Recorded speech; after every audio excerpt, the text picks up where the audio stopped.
Well, I grew up in WA, a town called Rockingham. Then I grew up with my grandparents. My granddad was a C4 quad, so I spent a lot of time looking after him and being around the people with disabilities. And then also in that time, at the age of 13, started using drugs.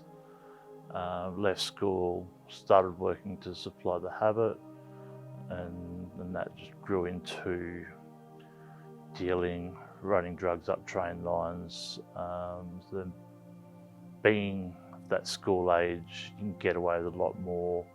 So it was chuck a different school uniform on and head up the train line and get away with transporting and not getting caught. So then that continued on through my teens up until I was 28.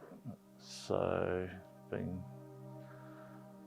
but in that time, having that background of drugs, the homelessness aspect and mental health works in together with that.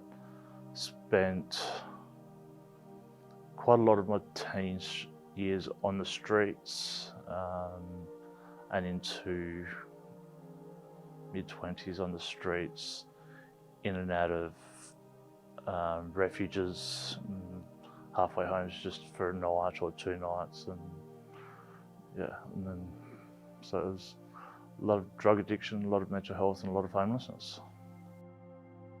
Well, to start with, it was actually a family member that introduced me into the drugs, and then with that, then it's like, okay, you start mingling with people that would use, and so that become that network. I bypassed the drinking, I bypassed the soft drugs of weed, for example, and I was straight into injecting and the hardest types of drugs, because that's what I was introduced to. I didn't go the recreational, it was straight addiction. So it was tough. So to go back to when I was on the fishing boats, I ended up taking some time off, went and visited my nan, and then I had a prolapse disc go to cut through the disc, through the spinal cord, so I needed emergency surgery on removing that. And then 3 months in a spinal rehab unit, learning how to walk again. So then that stopped the commercial fishing. I couldn't go back to that. Settling basically said, no more work, you're done. So I spiraled, went back into the drug addiction, got worse, which in time mucked about with the mental health, put me into depression, brought out the anxiety, into the suicidal ideation and just being over it. So that went on for about 5 years, just nomadic, moving around Australia, just not feeling I belonged anywhere, but just having a addiction, just come in to a town, be there for 3 weeks, enough to get some money back up and leave again.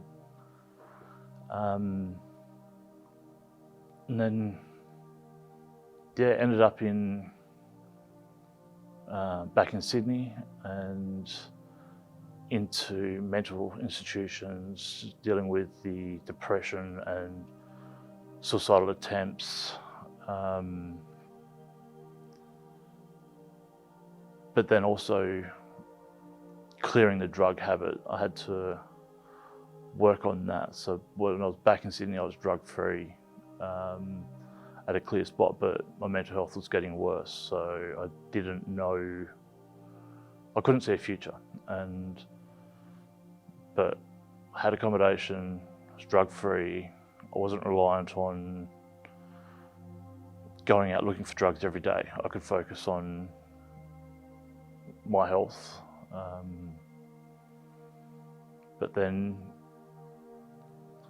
COVID hit, and I'd just gotten out of a mental health rehab unit, so I was in there for 4 months working on taking myself out of my home and going out into the community, being seen as a person rather than an addict. And then COVID hit, and then it was locked back in, so all the work I'd done had just gone backwards. And I tried to hang myself, and I come to with ropes around my neck. I somehow ended up on the floor, and living alone, there's no reason for me to be not where I last was. It was I hate saying it, like where I was hanging. Like it was strange. And then I called the ambulance after I come to and went back into hospital. So it was just felt different. And after that, it was, even before I started looking at the church, because it was 2 weeks after I got out of hospital is when I had access to my computer again, when I could actually do my research and look up. But I felt a relief from that moment. It was a relief I've never felt even after stopping using. I've thought that it was a sign of relief that I had when I stopped and not being reliant. But this was more, this was different. That message followed me like the whole journey to the hospital. I was just like, I had it written down on every bit of paper that I was given to the hospital. So if one piece of paper went missing, I had it. I still had that name that I had to look up. And that was, because that's when you started doing the online services. And so I click on, and it was just stalking the background, like just be there but not known, and just trying to learn. And it felt right. It felt like home. I needed to speak to someone to get more information, get involved. You suggested an alpha course, and it was learning. Like to me, it was like, okay, if I want to believe in this, like I was given a second chance, and now it's time. Like I had to take charge of where I wanted to be in what message was given to me. And so I signed up for the alpha course. And then after the first session, Ryan and I stayed on the Zoom call for another 2 hours just chatting afterwards, like, because the one thing I couldn't get over was forgiveness, like that forgiveness. And I couldn't understand how someone could forgive me for everything that I've done when I can't forgive myself for what I've done to other people.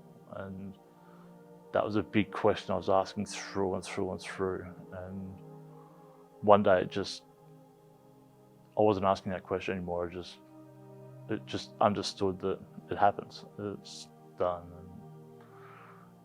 And yeah, but we did meet up towards the end of the course. But it was, to me, I was just trying to take it all in and learn as much as I could.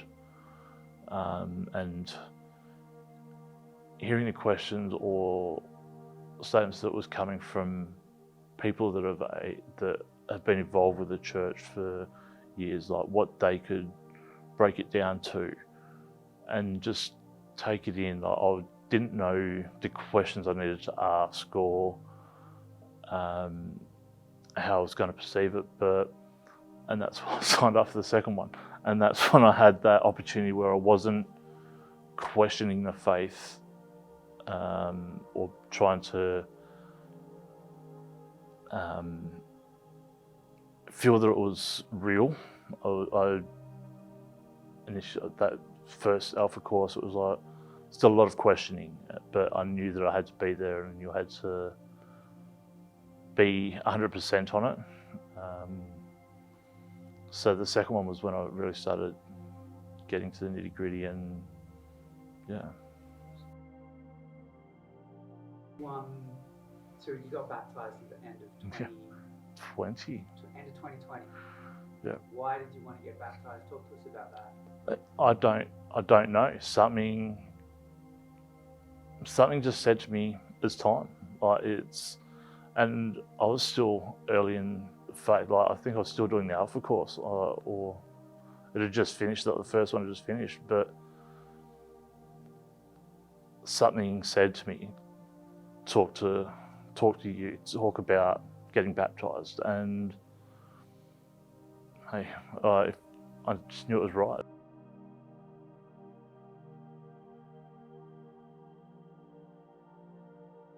Being on the streets of Sydney previously, I still see people that I used to sleep beside, and even though they don't recognise me, I recognise them, and it's just that I know the people that need help. It's just a big journey, and try to help as much as I can in the way that has been presented to me, in the way I can help. So.